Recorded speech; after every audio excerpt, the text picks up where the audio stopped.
Hey everybody, welcome back to Kat's Kitchen. I'm so glad you guys are back here with me for another episode. I have another gluten-free and keto recipe for you. It's going to be a pizza.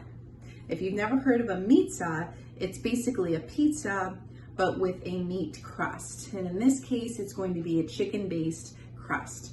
So hopefully this will turn out well. Like I said, I'm going to recipe test this with you, and I'll leave this link to the recipe down below for you as well. And also, I just want to remind you guys, if you haven't already, please like, share, and subscribe. It helps my video get pushed out to other new people, and we really appreciate that.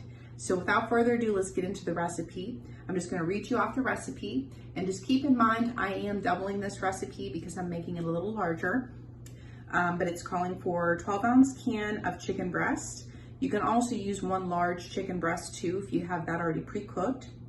One large egg, half a tablespoon of oregano. Excuse me while I get my alarm there. Half a tablespoon of oregano, half a teaspoon of thyme, half a teaspoon of rosemary, half a teaspoon of basil, half a teaspoon of garlic, half a teaspoon of pepper, a quarter cup of Parm cheese, 3/4 cup of low-carb tomato sauce, and 1 cup of Parmesan cheese, or any other toppings that you want to add to that as well. All right, guys, so what I have here is it's basically a 9-inch cast iron skillet. You can do this in a 9-inch round, if you have a pie dish or a cake pan, anything like that is fine. I'm going to start off with 1 egg and see if we need to add 2. I started with 1 chicken breast, and then it didn't look like enough, so I added 1 12-ounce can of chicken to this. So I'm going to start off with 1 egg just to see if we need to do anything more to it. I'm not really going to follow the recipe when it comes to seasoning. I'll just leave that seasoning up there for you guys if you want to follow that. But I am going to add in pretty much the general ingredients that it was asking for. So there's my parm, there's some of our basil, this is our garlic powder. If I had onion powder, I'd also put that in here. I ran out of that. And then we're going to add in some parsley, salt, and pepper. And I'm also going to add in some minced garlic as well.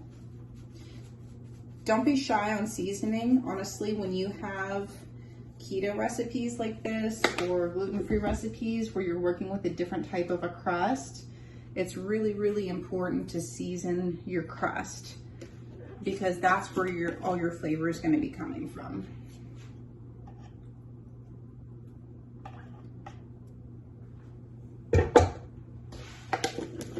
Okay, and then you can just take a fork or whatever you have. I'm just gonna break that egg up here, and it's looking like I do need that other egg. So that's no problem.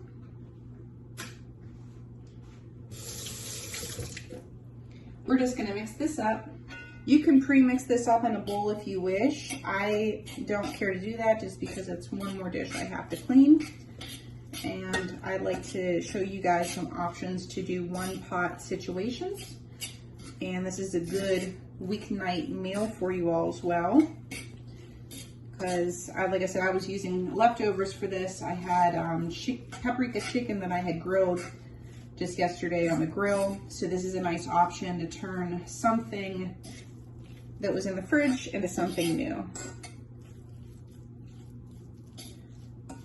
Okay, so once you have this all mixed together, I think this might even need 1 more egg.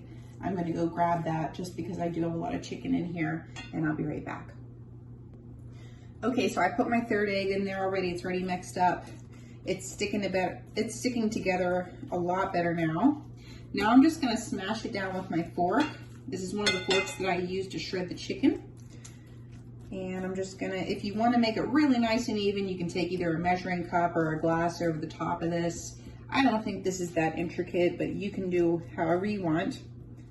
I'm just gonna spread it out evenly with the fork. Next, we'll start adding in our toppings. So I had some peas from the other day with that meal. I'm just gonna add in the rest of my peas. And then I'm gonna add in some onion here.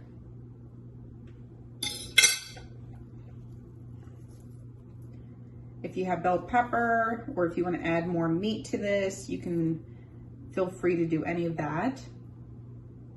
I do have a meat sauce that I pre-made and I froze. This is my ricotta meat sauce. I do have a video on that if you're interested. I'm just gonna add that now on here.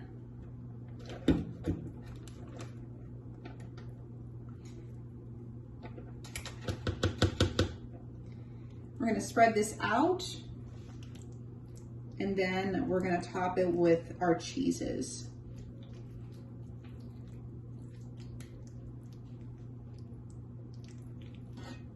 And whatever cheese you like, I have here, I have mozzarella, and then I have a Parm, Romano, and Asiago blend.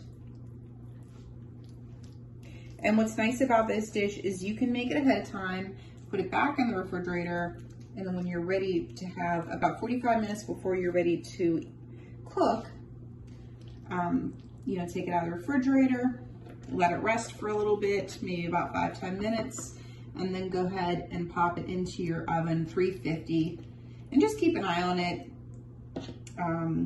Pretty much everything in here is already cooked.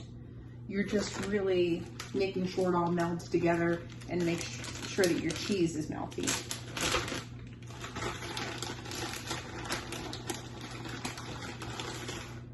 Here's our Parm. I'm sorry, here's our mozzarella.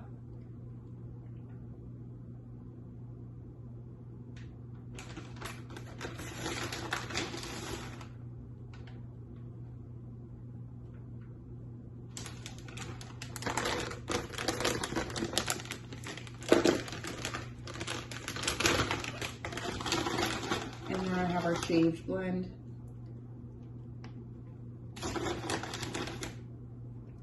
And if you want to dust the top with some more Italian seasonings or herbs, now's the time to do that. I think I'll do a little bit of basil on top. It always makes it taste really fragrant and look really pretty once it's done baking. Okay, so this is what we have right now. I'm going to drizzle the top also with some extra virgin olive oil. Here we go. So our pizza has come out of the oven. It was baking for about 45 minutes. I just took it out, so I'm gonna let it rest a little bit. But I did just kind of want to show you how it's looking like. It may fall apart on me a little bit, but yeah, just so you can see a little bit of those layers of that chicken, our peas, and I put the onions in there with our meat sauce and our cheeses. So I hope you guys enjoyed this one. Please like, share, and subscribe, and I'll see you guys in the next one. Bye-bye, friends.